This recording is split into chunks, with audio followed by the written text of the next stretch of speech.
Hello, good morning. Good morning, everybody. Good morning, our government. Please, we are pleading to you. We are guests from Lebanon. We are stranded. Please, all of us that we are sitting here, we are all sleeping in this same room. We are cooking our food inside this room. We are sleeping here. Everything we want to do inside this one room. Please, we need your help. We need your help, our government, our pastors, our afars, our imams. Please, we need your help. You will not lose your children. You will not cry over your children. Please help us. We have regretted coming to this place already. Please, we need your help. We need to go back to our father's land. We want to come home. Please, everybody, please, plead to the government that we want to come home. Tell them we want to come home. Please, we are begging you. Please, please help us. Help us. We want to come home. Muhammadu Buhari, please help us. Help us. Help us. Otedola, Honorable Adeleke, please help us. Honorable Adebutu, please help us. Help us. Pastor T.B. Joshua, we are begging you. Pastor Adeboye, help us. Pastor Omega, Apostle Justice Sulaiman, please help us. Don't let us die in this place. Help us.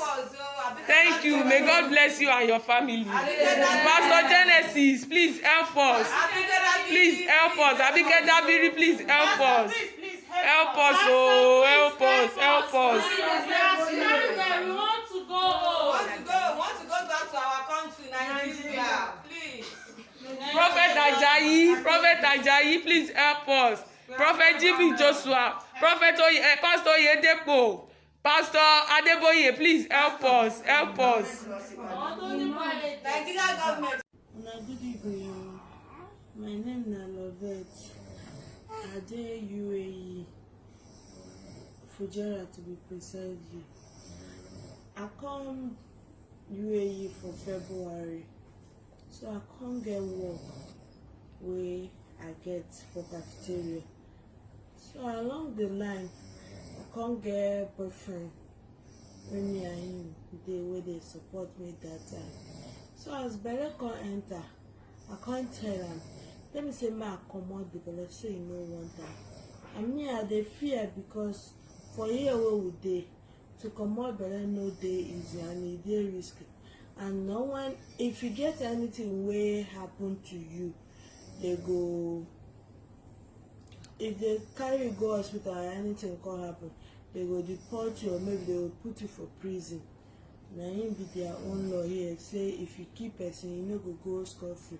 Whether na omomo where they never born or be the one where they born. So I say I'll carry am o. I say okay, ma dey work. If I dey work and time where the belle go big small, may I go back to Nigeria. So when I dey work, we can't reach 3 months or why I get the belle. Why they work? Let me say I no fit dey work for the cafeteria again with the belle. Na in way I can't come off for the cafeteria where I dey. Come dey stay with a friend since why I get the belle. So it can't reach April why I book ticket, may I go house.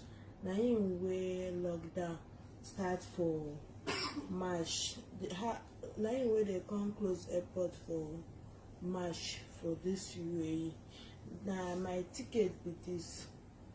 So now my ticket where I book where I supposed to go as for April 7 before lockdown start. So when the belle can't reach my abona, I no can't get anything where I go to again. I can't call emergency ambulance where they this way. They can't carry me.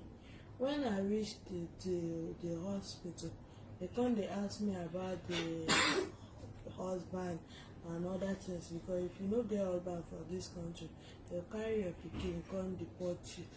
So I can't tell them say I get husband, but you know they say they Nigeria. And so they come do operation, come carry the comot. They can't bill me 30,000 something, that is 3 point something million. I can't tell them say I not get money So they can't involve CID for the matter and police. When CID and police come, they ask me marriage certificate, husband passport, and other things. Where I can't provide for them, why I ask Nigeria, why I call my people for Nigeria, they can't provide them or give me. I can't give them. They still carry me go the police station. I dey there 2 days. They can't tell me say ma I dey go. Even people wey dey there plenty, people wey don dey 4 months 5 months plenty, but they still can't let me go.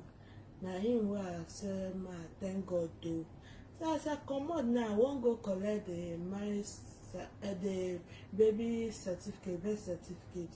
So I come reach there, they say I need to, with the small money wey I get that time, I dey use them to take care of myself, to dey buy clothes, and even the operation wey dey do me, to dey buy painkillers for it, other things, with the pampers and more things.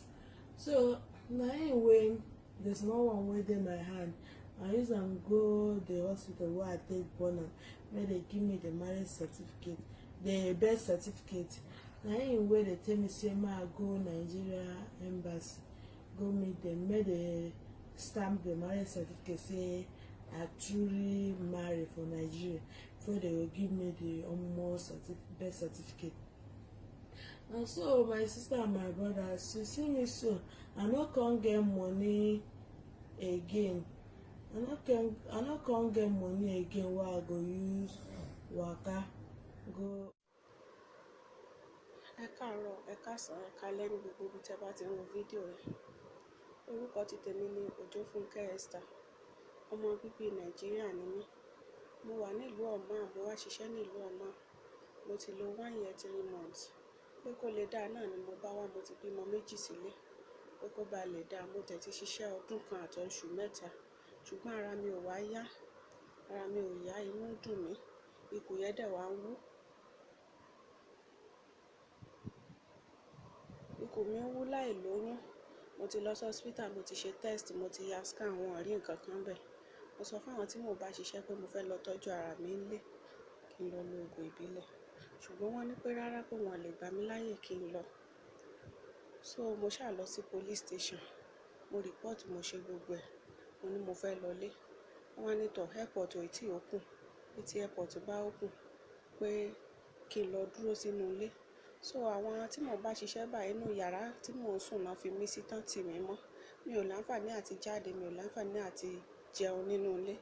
Mi ò láǹfààní àti momi láti bí ọjọ́ bíi 3 mo ti wà nínú yàrá sí, mi ò jẹ anything. Tí n bá fẹ́ mu omi inú tọ́ílẹ̀tì ni mò ń mu. Ẹ jọ̀ọ́ gbogbo ọmọ Nàìjíríà, ẹ ṣàánú mi. Ẹ ṣàánú mi, ẹ má jẹ́ n kú sílùú, ẹ jọ̀ọ́ torí Ọlọ́run, ẹ ṣàánú mi. Kódà fóònù tí mò ń lò yìí, mò ń jí lò ní pé kán má bàa gbà lọ́wọ́ mi, torí àwọn ló ra fóònù yìí fún mi nígbà tí mo dé. Tán bá dẹ̀ ti mọ̀ pé mò ń fi fóònù yìí connect àwọn èèyàn mi, wọ́n á seize ẹ̀.